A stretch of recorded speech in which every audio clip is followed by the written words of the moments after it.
We continue our conversation with UW Green Bay professor Phil Clampett. President Biden signing several executive orders already, 17 of them as soon as he got into office, rolling back some of the environmental restrictions, the Paris Accord, the wall, just to name a few.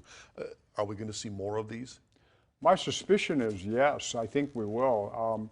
One of the things that's happened really it's not just happened during the Trump administration, but prior to that, with the Obama administration, is the rise of executive power, and that more and more issues are being resolved through these executive orders.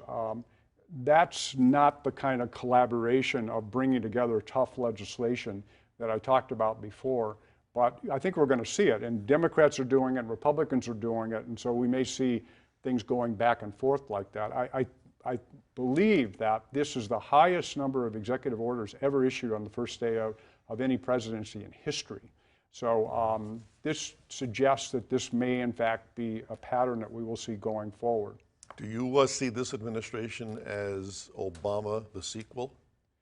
Well, a lot of people see that, but the world has changed a lot since Obama has been the president. And interesting enough, the part that we don't talk about is a lot of it has happened on the international level, not in the national level.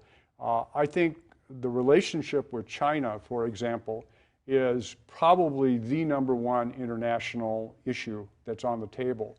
And with COVID and with all the other things that have happened around that, my suspicion is that will be front and center, and it has to be resolved. The other one is the Middle East has changed dramatically in terms of how relationships are being managed and who's partnering up with who, or who has relationships with who that weren't there before the Obama administration. So I think it's a little simplistic to say that this is going to be Obama 3. A lot of people are saying it. I think it in part is a marginalization of it. It's not a recognition of the reality of what we're dealing with on the international scene. And the interesting thing about the China relationship is how so many other countries, Australia and New Zealand and a variety of different countries are roughly in the same camp in regard to the relationship with China. Give me your elevator speech about how we are divided. What divides us? Well, I mean, I think we're obviously politically divided. So we obviously got red and blue. So that's an issue. But the part that has changed in our lifetime, I think, has been the cultural divide. We're seeing cultural divisions and people being canceled for having an opinion that's opposite of somebody else. We obviously have economic problems. We have the public health problem.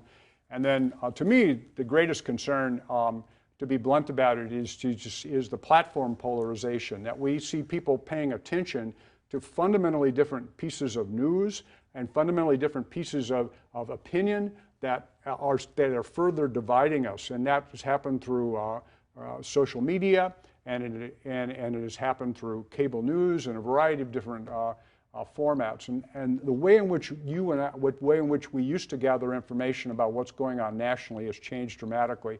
And frankly, that bothers me a lot. I think that is something that provides us the constant seed of division if we don't find a way. I oftentimes compare it to this, Tom. We are developing antibodies for the COVID, so we can do this.